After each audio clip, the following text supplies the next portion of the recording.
my name is Nate, and today I read a passage in the book of Micah that a lot of people are familiar with. The passage is sort of a last days text, but it's like one of the more fun ones.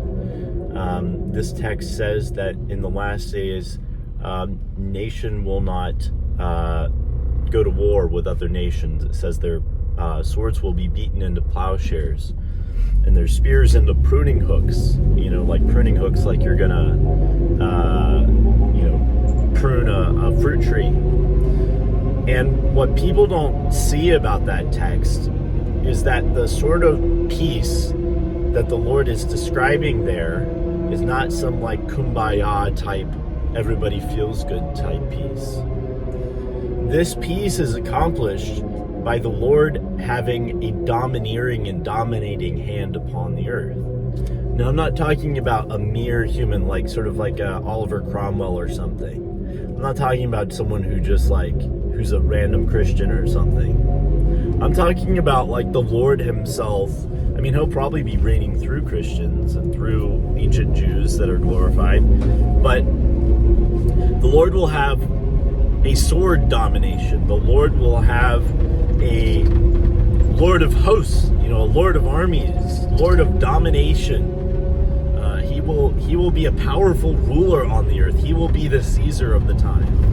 And that's why the nations will beat their swords into plowshares, because they won't be able to war with the Lord, and what he says will go.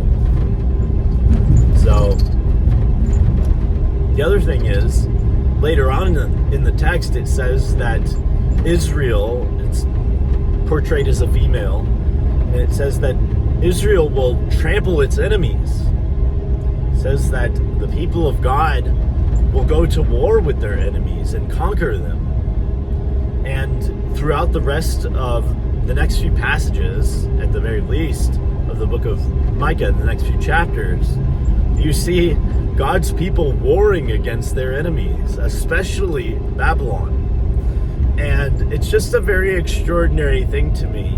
We don't normally trace those famous texts that you can put on bumper stickers and stuff to see the context, to see the full argument, to see why it is that a text says something. We don't all know why Jeremiah says, I know the plans I have for you, says the Lord, plans to prosper you. It's you don't know why he says that. It's because they're coming out of a hell of Babylon, the hell of having been exiled.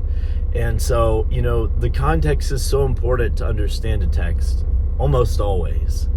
And so the context of beating the swords to plowshares is God is going to destroy a lot of people. God is going to wipe out people from the earth, like by fire, sword, angels, warriors. It's going to be kind of interesting before we get to beating swords into plowshares. But anywho, I thought that was an interesting insight. I hope it's kind of interesting to you too, from the book of Micah. Thanks.